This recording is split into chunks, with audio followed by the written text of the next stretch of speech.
నాసతో విద్యతే భావో నా భావో విద్యతే సతః ఉభయోరపి దృష్టోన్స్త్వత్ అన్వయోస్తత్వదర్శిభిః.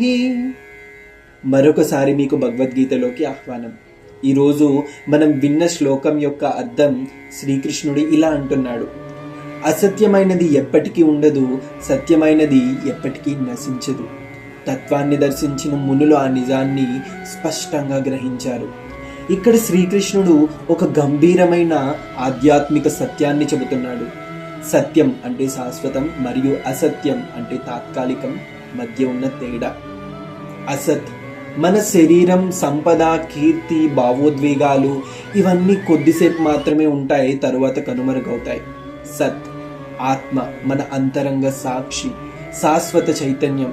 ఇది ఎప్పటికీ మారదు, నశించదు. ఎలా అలలు సముద్రంపై వస్తూ పోతూ ఉంటాయో అలాగే మన సుఖ దుఃఖాలు, విజయ అపజయాలు వస్తూ పోతూ ఉంటాయి. కానీ ఆ లోతైన సముద్రం ఎప్పటికీ మాత్రం స్థిరంగానే ఉంటుంది. ఆ సముద్రం లాంటిది శాశ్వతంగా ఉండేది ఆత్మ. ఈ రోజుల్లో మనం ఎక్కువగా అసత్ అనే దానిపై ఆధారపడి ఉంటున్నాం. డబ్బు కోసం పగలు రాత్రి కష్టపడుతూ ఉంటాం, కానీ ఆ డబ్బు ఈరోజు ఉంటుంది, రేపు ఉండకపోవచ్చు. అలాగే ఉద్యోగం, పదవి, గుర్తింపు ఇవన్నీ నేటి వరకు ఉంటాయి, రేపు ఉండకపోవచ్చు. శరీరం కూడా ఎప్పటికప్పుడు మారుతూ చివరికి నశించిపోతుంది.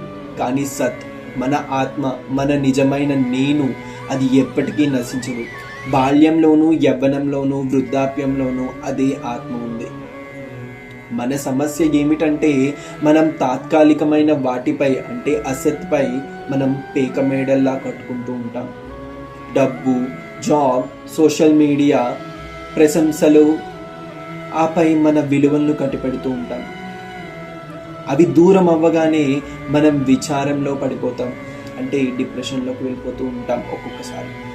కృష్ణుడు చెప్తున్నాడు, శాశ్వతాన్ని ఆధారం చేసుకో, తాత్కాలికంని వెంబడించుకో.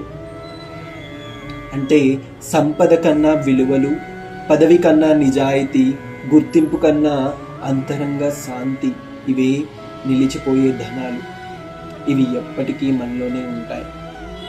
హరే కృష్ణ. మరొక రోజు మరొక శ్లోకంతో మళ్ళీ మీ ముందుకు.